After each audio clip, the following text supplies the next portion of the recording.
The cafe went silent the moment she stepped through the door.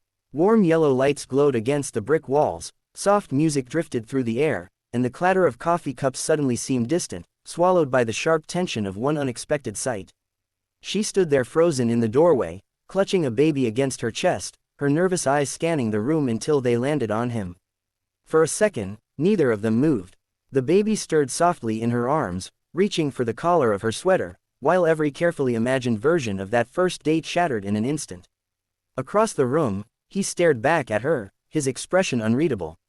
It was supposed to be simple. Coffee, conversation, maybe the awkward kind of laughter strangers share when they're both trying too hard. But now, standing under the amber glow of the cafe lights, carrying the secret she had been too afraid to explain beforehand, she looked like she was already preparing for rejection. If you believe every story hides a lesson, take a moment to like, comment, share, and subscribe to Kindness Stories. You never know which story might stay with someone when they need it most. She had almost turned around 3 separate times on the drive there. Her hands had trembled on the steering wheel as her son slept in his car seat behind her, his tiny breaths the only thing grounding her. She knew how this looked. She knew what assumptions people made. She was only 28, but the exhaustion around her eyes made her look older. Life had done that to her. 2 years earlier, she had buried her husband after a drunk driver ended his life on a rainy November night. Since then, every day had been survival. Sleepless nights, endless bills, learning how to comfort a crying baby while silently breaking apart herself. Dating had never been part of her plan. But after months of persuasion from her sister, she had reluctantly joined an app, more out of loneliness than hope. Then she met him. His messages had been thoughtful, never rushed or shallow. For weeks, they had talked late into the night about books, old movies, terrible coffee, and the strange ways grief changes people. She wanted to tell him about her son before meeting, but fear held her back. Fear that the moment he knew, he'd disappear like so many others had. That evening, everything had gone wrong. Her babysitter canceled 20 minutes before the date, claiming a family emergency. She had stared at her phone, panic rising in her chest. Canceling felt humiliating. Showing up with her child felt impossible.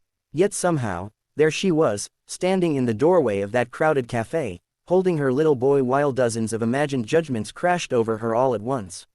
He was already seated by the window, his hands wrapped around a ceramic mug.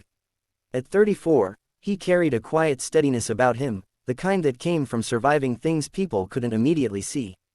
His dark sweater was simple, his posture relaxed, but there was a heaviness in his eyes that hinted at old wounds. He had spent the last 5 years raising his daughter alone after his wife passed away during childbirth. Loss had hollowed him out before slowly rebuilding him into someone softer, more patient, more observant. He understood what loneliness looked like because he had worn it himself. When he saw her standing there with the baby, his mind flashed back to another night years earlier, standing alone in a hospital room, cradling his newborn daughter while the world collapsed around him. He remembered the fear, the confusion, the overwhelming certainty that his life had changed forever. She expected his face to tighten, expected polite discomfort, expected him to stand and awkwardly offer some excuse before leaving. Instead, he smiled, not the forced smile people use to cover discomfort. A real one, warm, understanding, almost relieved. He stood immediately and walked toward her, not hesitating for even a second. The baby blinked up at him with curious blue eyes. And then he did something she never could have predicted. He gently reached into his coat pocket and pulled out a tiny stuffed elephant. Her breath caught. Weeks earlier, during one of their late-night conversations, she had casually mentioned her son's obsession with elephants. She hadn't even remembered saying it. But he had remembered. He crouched down, holding the toy out to the baby, who instantly reached for it with a delighted squeal. The tension in the room melted into something softer, almost surreal. In that moment, she felt something crack open inside her. Not because he accepted the situation, but because he had expected it. He had come prepared for her child without ever knowing for certain he'd meet him. The three of them sat together by the window as rain began tapping softly against the glass. The cafe glowed around them like a small island of warmth against the dark city outside. Her son sat happily in a high chair the waiter brought over, chewing on the elephant's trunk while they talked. For the first time in years, she laughed without forcing it. And for the first time in years, he looked at someone and didn't feel the ghost of comparison standing between them. As the evening unfolded, stories surfaced carefully, like old photographs pulled from hidden drawers. She told him about the husband she had loved and lost too soon. He spoke of sleepless nights with his daughter, of learning to braid hair through online tutorials, of crying quietly after bedtime because grief was easier to carry in silence. There was no pity between them, only recognition, the kind that happens when two people see each other's scars and don't look away. Hours passed unnoticed. When the cafe announced closing time, neither wanted to leave. Outside, the rain had stopped. The streets shimmered beneath streetlights, reflecting gold across the pavement. She strapped her son into his car seat while he stood nearby, hands in his pockets, unsure whether to say what he was thinking. Before she could thank him for the evening, he quietly asked if he could introduce her to someone. Confused, she followed his gaze across the parking lot. There, waiting beside his car, was his 8-year-old daughter, bundled in a pink jacket, holding the hand of his sister who had watched her nearby all evening. The little girl gave a shy wave. Her eyes widened. He had brought his daughter too. Not because he expected things to get serious, but because he knew what it felt like to carry the fear of being rejected for having a child. He wanted her to know she was never walking into that cafe alone.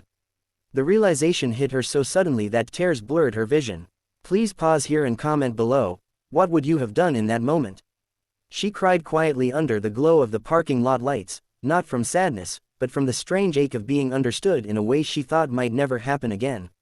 Months later, their children would become inseparable. Saturday mornings would mean pancakes and cartoons. Bedtime would become a shared routine of stories and sleepy laughter. Healing wouldn't happen all at once, and grief would never fully disappear. But some nights, after both children were asleep, they would sit together in the quiet kitchen, sharing tea as the world rested around them. And sometimes she would glance across the table at him and remember that impossible first date. The night she almost turned around. The night she thought everything was ruined.